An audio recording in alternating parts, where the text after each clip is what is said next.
Welcome to Unscripted with JJ and Jamie. On today's episode, we have Michelle Stroud, Magical Vacation Planner, Senior Vice President, joining us today.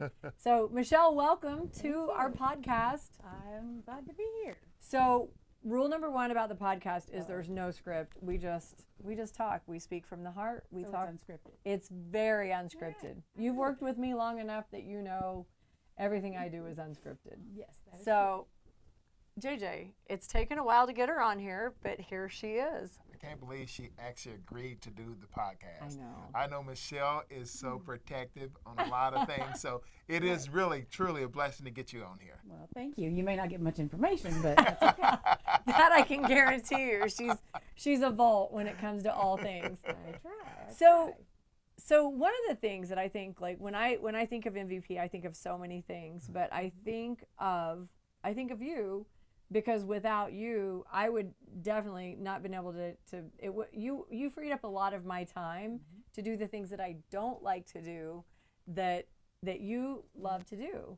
I do. You know, like I hated doing like the accounting or I loved paying the commissions, but I didn't love the doing them, the checks and balances and the tracking, with the numbers and all those things. Right. Yeah. all of that stuff. So let's back up a little bit. Okay.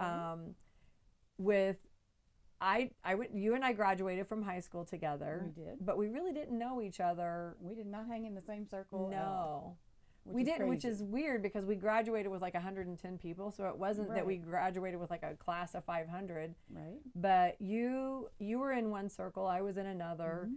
And you was always really, like, you were very studious. You always made really good grades. And you played volleyball, which I tried out for the volleyball team, but I didn't make it. You didn't even know that See, I until don't- like yeah, I 5 did years not know ago. that. No, that shocked me actually. Yeah, So. which we joked about because I was like, I wasn't like college level, but I mean, Well, I wasn't either. I played in a co-ed league in Bedford with my dad and all the people that played softball and their wives. And so I wasn't terrible. Like, it wasn't like I was stepping in, but I got cut. Like, Yeah, that surprised like, me. I did not yeah. know that. That's and crazy. so my dad's like, don't worry about it. Like, you can come over and continue to play in our league. Because if I would've played in rather went high over school, and played with you. yeah, it was very competitive, but it was also like I learned a lot. You know, I learned a whole lot about life and about, you know, it just, I always say that being in the softball field or being at the volleyball with my parents in those volleyball leagues with adults Right. really did change my perspective on just seeing a much bigger picture. Oh yeah. But I knew Doug before I knew you. You did, which is another crazy little fact. Yeah. And so it was just really interesting how you and I became so close like we did. Right. But it was So many years later. so many years later. But JJ, Doug, and Terry Sloan coached the girls. Your daughter Taylor and our daughter Jada Yes. were in the same class, and they both played on like a little league basketball team. Mitchell Little Lady Jackets. Yes, is that what? See, I like you loved it. I was just like, I didn't love spent it. most of my life on bleachers, so In the basketball, yeah. Well, the one thing I can remember, you said it in the bleachers, you always had a piece of paper and a pencil or a pen. Yep. As if you were keeping stats, you know. no. Oh, I and had to keep stats. you always knew the stats. So Doug always it was either me or Doug. One of us had to keep the stats. Well, actually, I think I kept the stats. He did the video. So Yeah. yeah, because if you're not tracking anything, how do you know that you're making progress? correct. You know, That is so correct. it's a great way to track individual performances, not Right. just the Yeah. team performances. So Yeah. Yeah, and that way Taylor knew what she was doing and how Yeah. she was, You were progressing such a and good letting her know. parent and like a sports parent. I was like, is it time to go? I did not love. I didn't love that. But Like I don't you love did. it. No, but you I enjoyed loved being. it then. Yeah. I don't love it now. The only time I- I love what is when Taylor's playing. If she's not Yeah. playing or like one of the kids are playing, Yeah.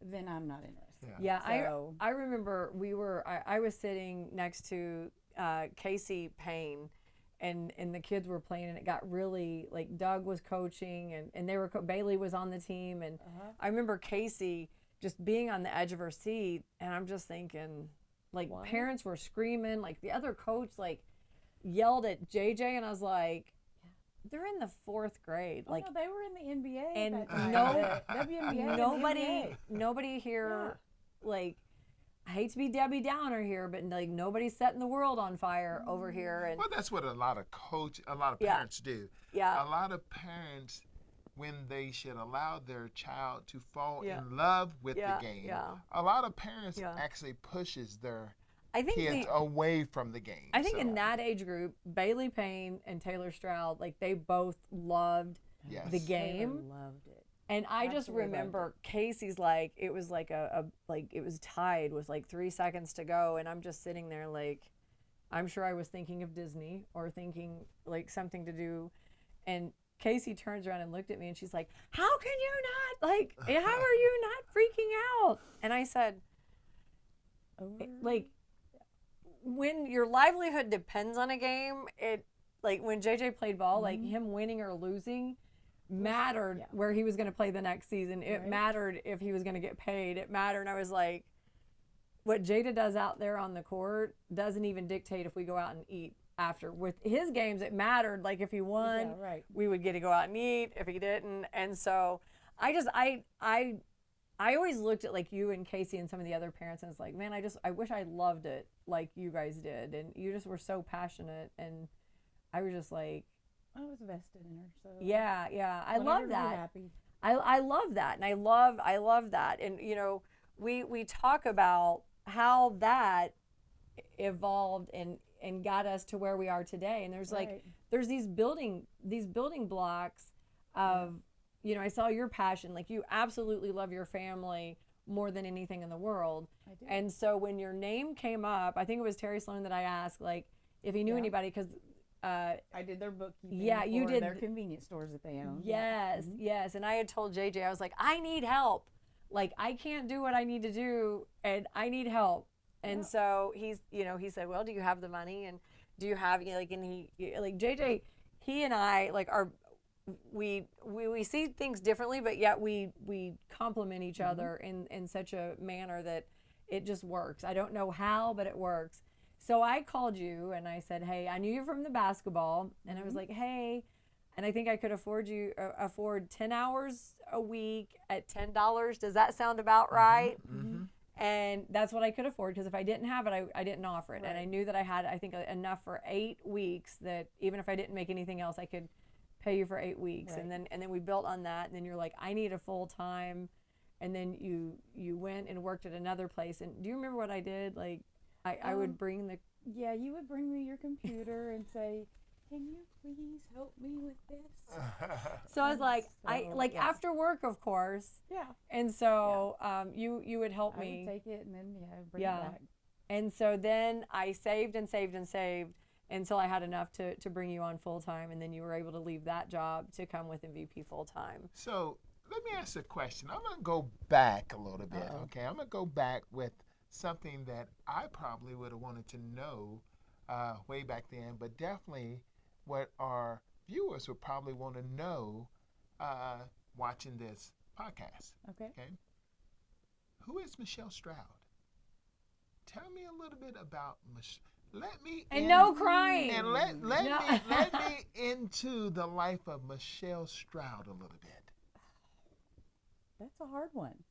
I'm just me. I mean, it is. I love my family. I love you guys. I love MVP. You know, my life is it's not really work. It's a part of my life.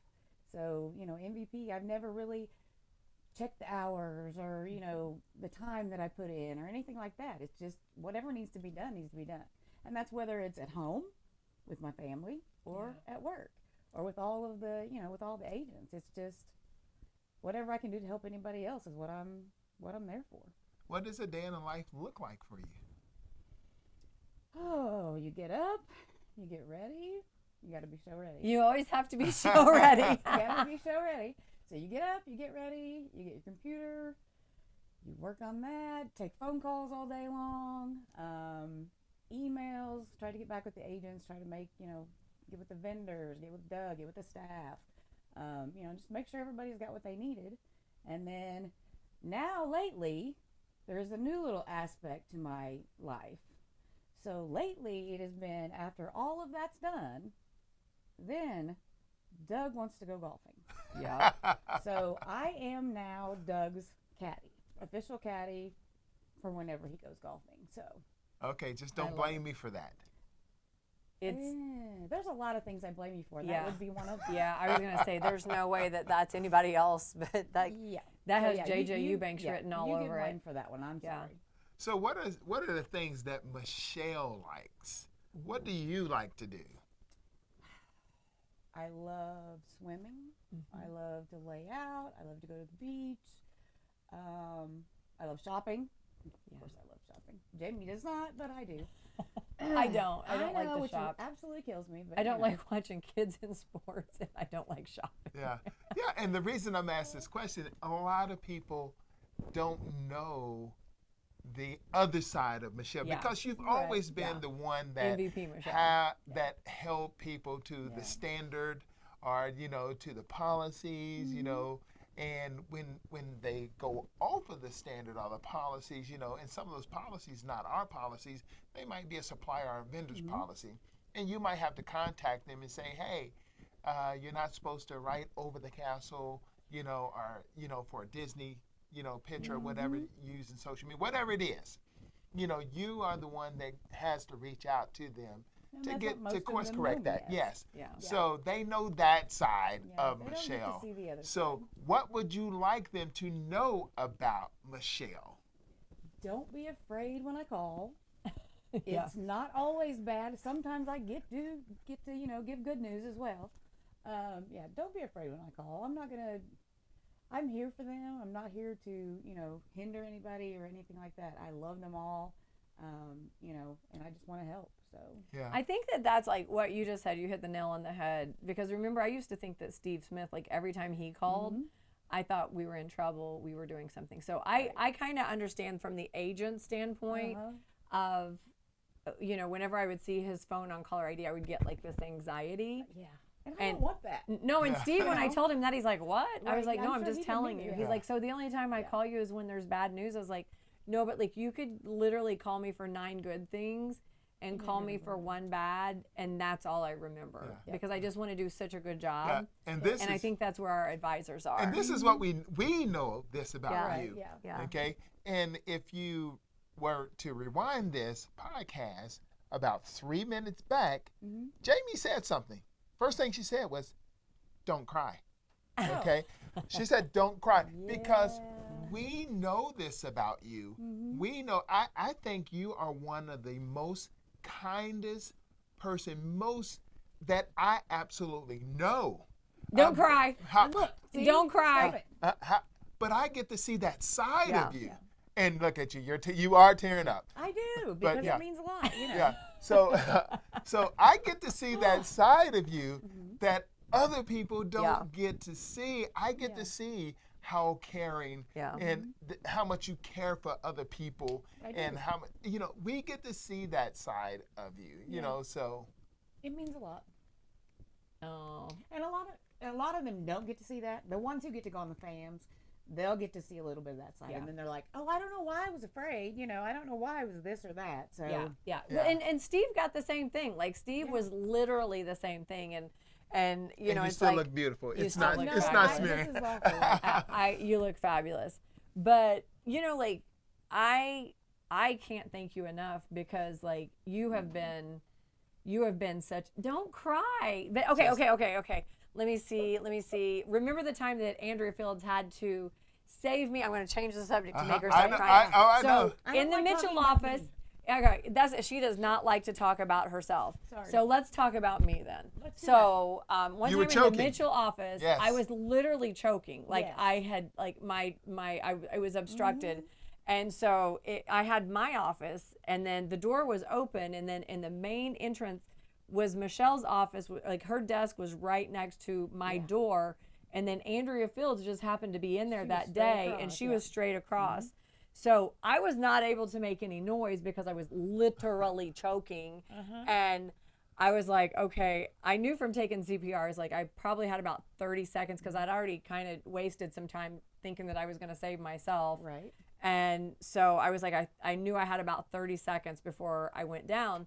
So I come in and I'm like clapping really loud. I was like And that. I thought it was going to be a really good story. Yeah, because I was always like doing something stupid, so singing I was a waiting dumb on this story. amazing story. And I made eye contact with Andrea because I was afraid that you would break a rib. I mean, I had thought this through in the seconds of me choking. I can't believe you thought about all of that. I in literally, that short little amount of yeah, time. and I was like, okay, and I'm probably going to pass out. So when I wake up, I will either probably be in an ambulance. But luckily, I knew I had people there to save me. Right. And Andrea has a medical background. Yes, she and does. so I made eye contact and did the universal sign of choking, which is like this. And so Andrea goes, "Are you choking?" And you hopped up out of your seat.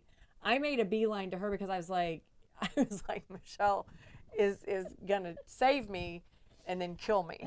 Like It that's wouldn't have been intentional. right. And so Andrea spins me around and immediately does the Heimlich on me, and it doesn't work the first couple of times.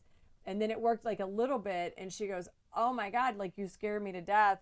And I go like this, and she did one more thing, but I was eating like a pita chip.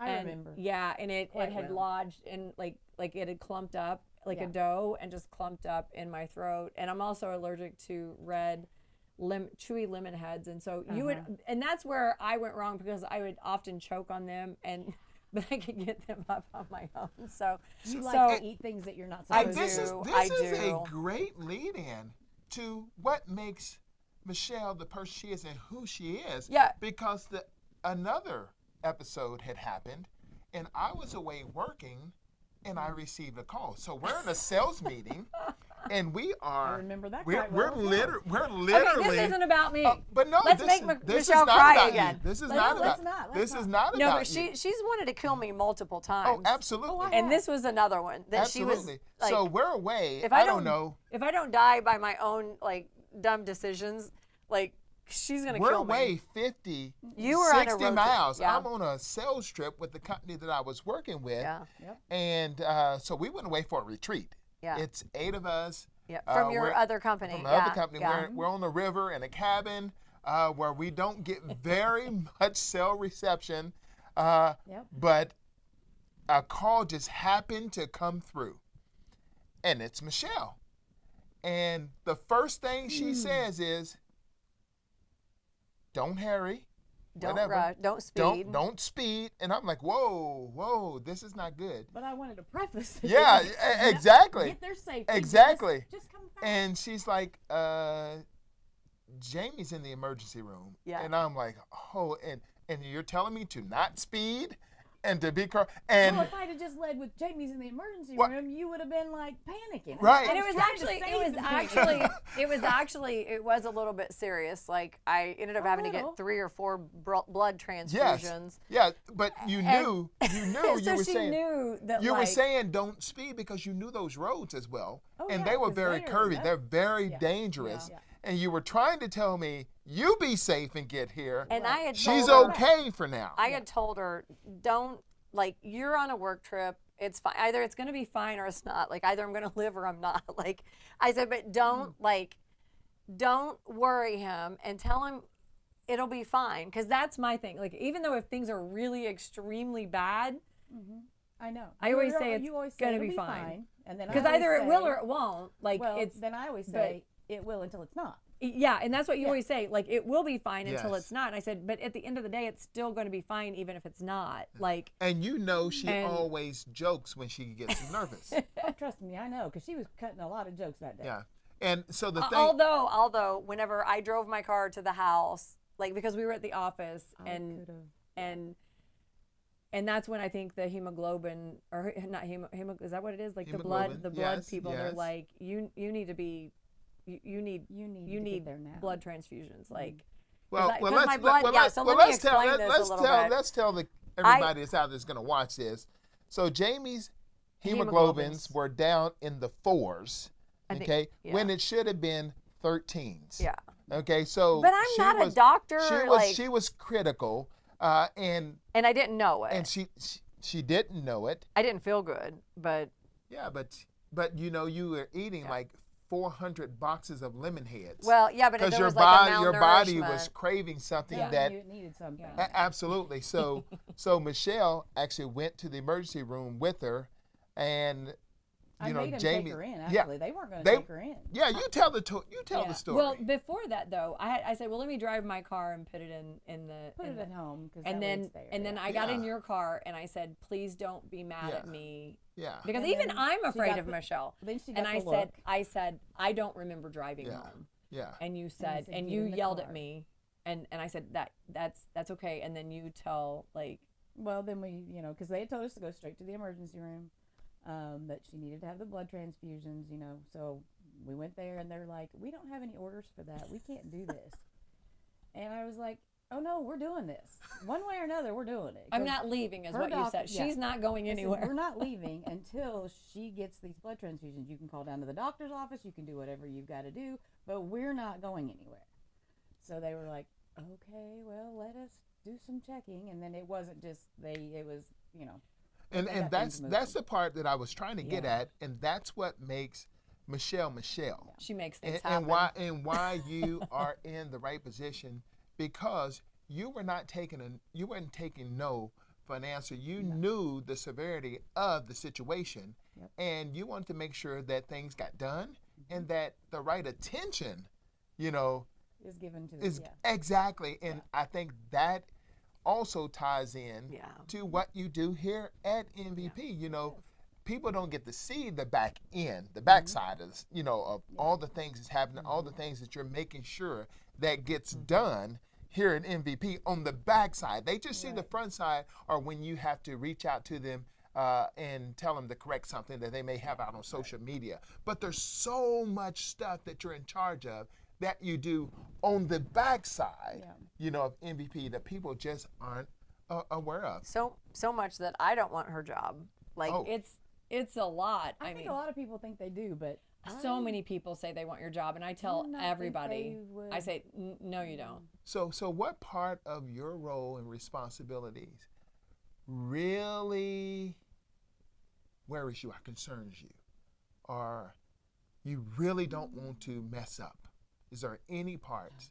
I know that. the one that, and it's only happened like once or twice, and those were not of any fault of MVPs. Those were an outside source. I think it happened once, yes, October of 2019. yes. I want to make sure that the agents get their commission on time. Okay. That is the first and foremost thing that is on the top of my list every month.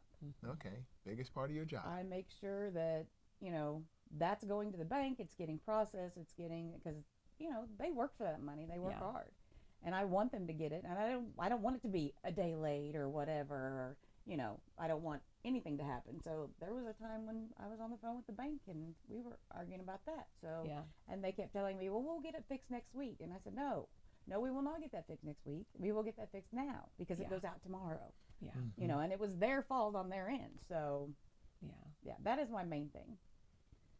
The other things, it's all important, I mean, the contracts that we have and the contracts that we do, making sure that the agents have what they need, that they've got their, their marketing materials, their, anything that they need, any campaigns or whatever they need. It's just, they're the main focus. Mm-hmm. We've got to make sure that they've got what they need so that we can do what we can do. Mm-hmm. Because without them, we don't. Mm-hmm. Right. Yeah. Our job is to make sure that they have everything that they need. Yep. And that's one thing that Whether it's good, bad, or whatever, I've got to Yeah. deal with whichever it is. And I want to protect them. Right. If they're doing something that is against, our policies with, a vendor, then I don't want them to get in trouble for that. So that's why I call and say, hey, we need to tone this down or take this down. Let's redo this a different way. Things like that. Yeah, just like our suppliers that reach out to us and they, make sure we're doing the things the right way. Right. 100%. And that's like I said, I mean, there's no question how much we love Steve Smith at Magical Vacation Planner, but for years he had that role, kind of what you did, Right. of he was always the bearer of bad news. If we did something, if I did something, if an agent did something. And The time we had the clouds. yeah, the clouds, like, and we're like, I mean, it's working with a vendor like Disney. I mean, Disney has a lot of rules and they have a lot of things, rightfully so. Like, it's an amazing company, but it's an amazing company because they protect on everything that they because do. they protect their brand. Yeah. And that's what you do here at MVP is you're doing everything to protect our brand, but so our relationship with our vendors, so our relationship in other situations are so they're aligned so they can be successful. Right. Because if they're trying to clean up a mess, and I remember Steve Smith saying, if you have all this stuff cleaned up, when you do finally hit your stride, you're not going to be visible anymore. You're not going to be cleaning up these little, what appear to be small messes or like very trivial things, but they can turn into bigger things. They can. Yeah. And I think you, with the agents, that's what you do. We're setting them up so their foundation is right, so when they hit their stride, they're not having to clean up that their website's named wrong and it doesn't match with our vendors, and then our vendors are like, well, hey, hold on, who is this? We did some digging and they're an MVP, but yet this isn't. There's a lot of things that we don't share the why, because if you share the why, and some of the things we don't know the why, we just know what the vendors say to us, and we're going to be an alliance and we're going to be good partners to them. Right. But okay, so I'm gonna put you on the spot a little bit. Oh no. What? That's fine. That's fine. It'll be fine. It'll be fine. So if you were to pick one memory at MVP that you realized that this just isn't a small company from Mitchell, Indiana, that like, holy cow, we're doing this. This will be a twofold. Okay. So the very first time that I ever had to write a check for a commission, this is when we had to handwrite the checks, and it was over. I think it was over like $1,000, because that had a comma. It had a comma in it, and then those zeros I kept. So I took it into Jamie like 4 times, and I'm like, can you look at this and make sure this is right before I send this out? I don't want to make. I don't want to make a mistake. Yeah, I don't want to make a mistake. I don't want to have to say I've got to take back money. I don't want to, But it was like, because I'd never written a check that big, so it was really an odd moment for me then, and I'm like, okay, yeah, we got this. We're doing this. And then, if you look today at what we're doing, and now to me it's like it's nothing. But the first one that I had to do over probably 10,000, I was like, okay, this is just unreal, and it's not right. This is not real. So, but now today what we do, and it's just amazing. Yeah. I've got something I want to say to you. Okay. Is from the start, you were with MVP early on. A lot of people may not know that before we actually became a travel company, we ventured in some other stuff, eBay, clothing store, real estate, and did some of that. And then finally, our parent company went and we started MVP, Magical Vacation Planner, under the parent company. Right. And you came on early on. You were with the company, okay? Then you were not with the company for a brief moment. Right, about a year. Then you came back, and you've been with the company ever since that time. Correct. You have been right there with us through all of the growing periods. Through thick and thin. When we were very small and we were having our conference, when we started a conference at Springmill Park. Had 12 people. Another time when you and Jamie started to work in the basement of our house to save money. To save money on the electric, so you did not work in the office because you figured we pay the electric bill at home, so it was to save money. You also paid for lunch and stuff then too, because you didn't know about that. You were very, very instrumental in the educational opportunities. You were very instrumental in the MVP Lodge. You were very instrumental in the conferences to the level that we do the conferences now. So you've been at, I would say, all of the very significant crossroads or breakthrough moments, of the company. How does that make you feel, knowing that you were an instrumental part of everything we've done and the success at MVP? I'm so proud. I mean, I love this company. it's like I said, it's not a job. This is just my way of life. So, you know, it's just, I can't even explain how it makes me feel. And that's why I'm so protective of it, protective of the agents, protective of our, you know, relationships with the vendors, because I'm just, to watch it grow from this handful of agents to where we are today, and to know that we're, you know, a household name almost to that point, which is what I always said from the beginning that You we did. would be. I just love this company to pieces, and I'm very proud. And a lot of times I'll say, you know, our company. I know it's, you know, but I'm proud of it. I'm vested in it, and I love it.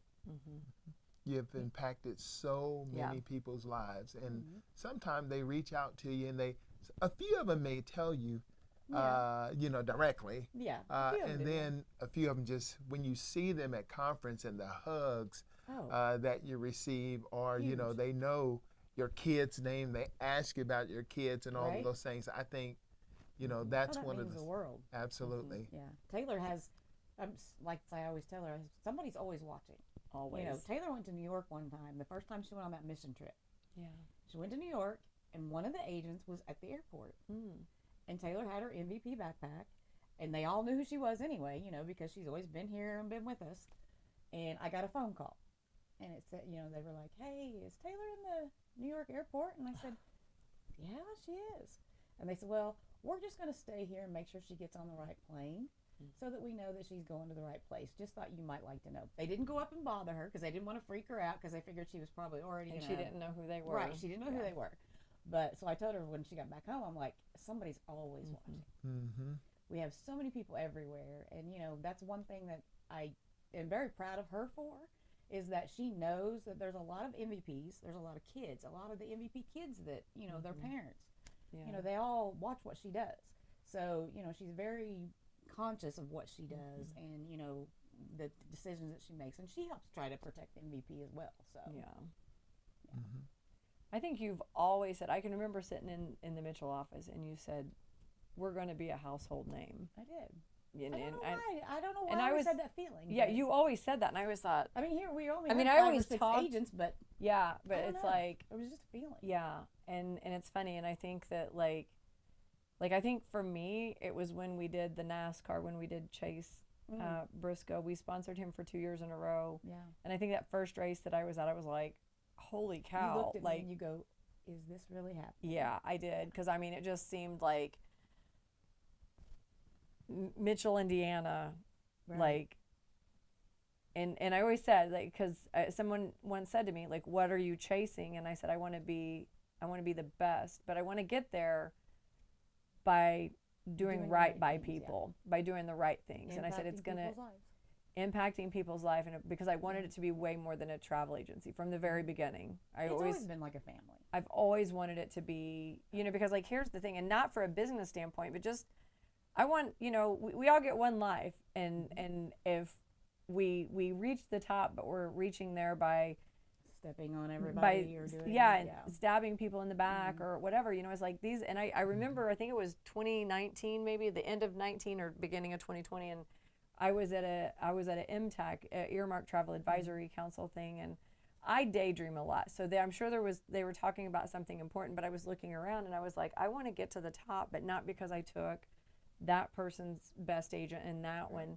And that is one thing that a lot of people may not know about MVP, but we do not bring on agents from other companies, because I said I wanted to get, you know, I wanted to get to the top, but not because I want to be a household name, because, you know, you planted that seed, but I want to get there by doing good and not by stabbing the people that I'm in meetings with, like in the back. Exactly. And that was always very important to you, and that's it was. I think that's a huge part of our success. I think that's why, you know, we don't, you know, I'm glad that we do it that way.